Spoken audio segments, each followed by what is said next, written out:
আমি একটা লেখা পড়েছিলাম, লেখাটা ছিল একটা লোক রাতের বেলা সে মোবাইল দেখতেছে, মোবাইলের মধ্যে সে একটু খারাপ দৃশ্য দেখাচ্ছিল। এমন সময় মেয়ে গিয়ে ঘরে ঢুকলো, মেয়ে ঘরে ঢুকে দেখলো বাবা তার মোবাইলের মধ্যে খারাপ দৃশ্য দেখে। আছে কিনা এমন ছেলেরা, এমন আছে কিনা বলেন? এগুলির কারণেই তো জানা, এগুলির কারণেই তো জানা। দৃশ্য দেখছে, মেয়ে দেখে ফেললো। মেয়ে তখন বাবাকে বলল, বাবা তোমার লজ্জা লাগলো না? লজ্জা করে না? একটা শব্দ বলেছে, লজ্জা করে না বাবা, লজ্জা করে না বাবা। মেয়েটা ঘরে চলে গেল। সেই বাবা যন্ত্রণায় ভুগতে আরম্ভ করলো, আরে আমার মেয়ে দেখে ফেললো, আমার মেয়ে কি কথাটা বলেছে, লজ্জা করে না বাবা। মেয়েটা সহ্য করতে পারলো না। সে লোকটা অফিসে চলে গেল, অফিস করতেছে, কিন্তু আর ভালো লাগে না। মেয়েটা কি বলেছে, লজ্জা লাগে না বাবা। কিন্তু মেয়েটার যন্ত্রণায় সে হার্ট ফিল করলো, বাবার এই অবস্থা দেখে হার্ট ফিল করলো।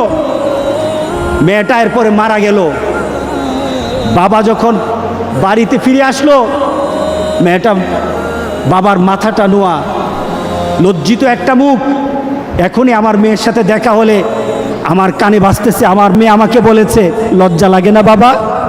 আমি কিভাবে আমার মেয়ের সামনে যাব, আমি কিভাবে আমার মেয়ের সামনে যাব?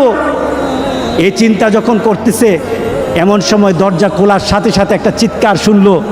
স্ত্রী চিৎকার বলতেছে, আমার মেয়েটা মারা গেছে, আমার মেয়েটা মারা গেছে।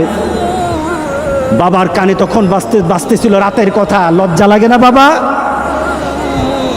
তার দাফন হলো, তার জানাজার ব্যবস্থা হলো।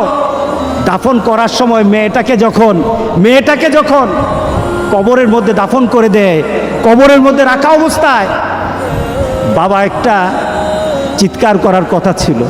মেয়েটা তো চলে যায়, বাবা চিৎকার করার কথা ছিল, বাবা চিৎকার করে নাই, বাবা হেসে দিয়েছে। বাবা হেসে দিল। তাকে জিজ্ঞাসা করলো, তুমি হাসছো কেন? আমার মেয়েটা চলে গেছে, আমার কলিজার টুকরাটা চলে গেছে, কিন্তু আমার জীবনের মধ্যে একটা আঘাত দিয়ে পরিবর্তন করে গেছে।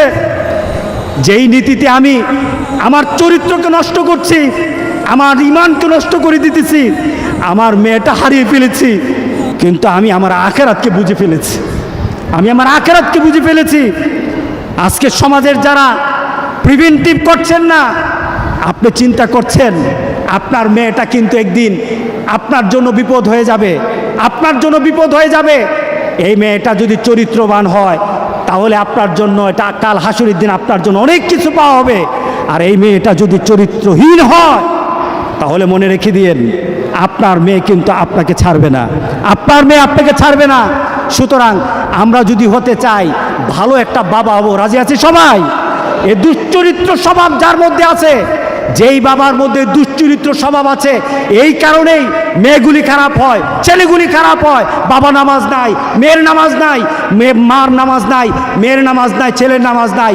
সুতরাং আমরা চলুন একটা সুন্দর একটা সমাজ চিন্তা করি, যেই সমাজের মধ্যে খারাপই থাকবে না, প্রতিরোধ গড়ে তুলবো ইনশাআল্লাহ। রাজি আছি সবাই?